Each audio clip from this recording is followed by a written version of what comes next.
Salam sejahtera. Hai, selamat bertemu kembali semua. Saya Zaini, tenaga pengajar anda bagi topik ini.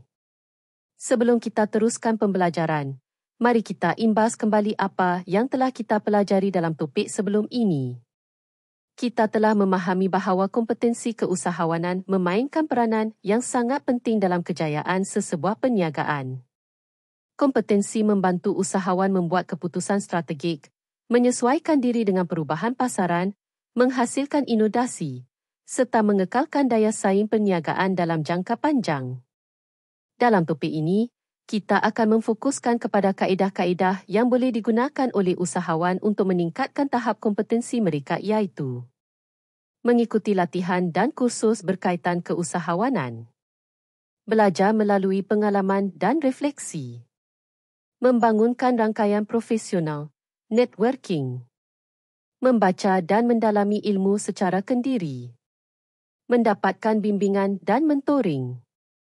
Tanpa membuang masa, mari kita ketahui kaedah yang pertama. Kaedah yang pertama ialah dengan mengikuti latihan dan kursus berkaitan keusahawanan. Latihan secara formal seperti bengkel, seminar dan program keusahawanan dapat membantu usahawan meningkatkan kemahiran pengurusan, pemasaran dan kewangan. Usahawan juga boleh menyertai kursus dalam talian, online, yang fleksibel dan mudah diakses. Kaedah yang kedua ialah dengan belajar melalui pengalaman dan refleksi. Pengalaman menjalankan perniagaan, walaupun penuh cabaran, adalah guru yang terbaik. Melalui kesilapan dan kejayaan, usahawan dapat belajar, membuat penyesuaian, dan memperkukuh kecekapan mereka. Amalan membuat refleksi secara berkala juga membantu usahawan menilai pencapaian dan ruang penambahbaikan.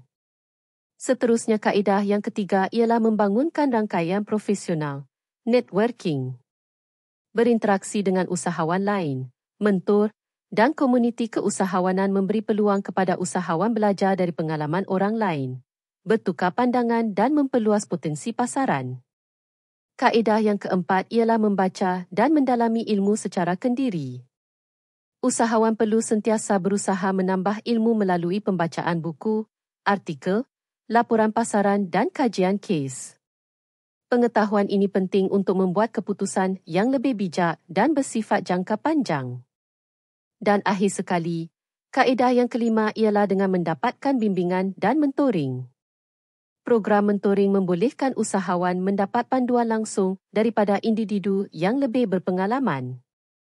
Ini membantu dalam membina keyakinan dan mempercepat proses peningkatan kompetensi.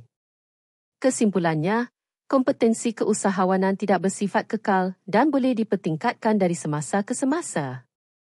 Dengan usaha yang berterusan, sikap terbuka untuk belajar, serta kesanggupan untuk mencuba perkara baharu, usahawan mampu menjadi lebih kompeten, berdaya saing dan berwawasan. Jadi, anda semua, kita telah menelusuri keempat-empat topik yang berkaitan dengan kompetensi keusahawanan. Sepanjang pembelajaran topik kompetensi keusahawanan ini, kita telah melalui 4 perkara penting iaitu: yang pertama, pengenalan kepada kompetensi keusahawanan dengan memahami maksud dan kepentingannya. Yang kedua ialah berkenaan jenis-jenis kompetensi keusahawanan iaitu peribadi, teknikal, pengurusan, hubungan sosial dan strategik.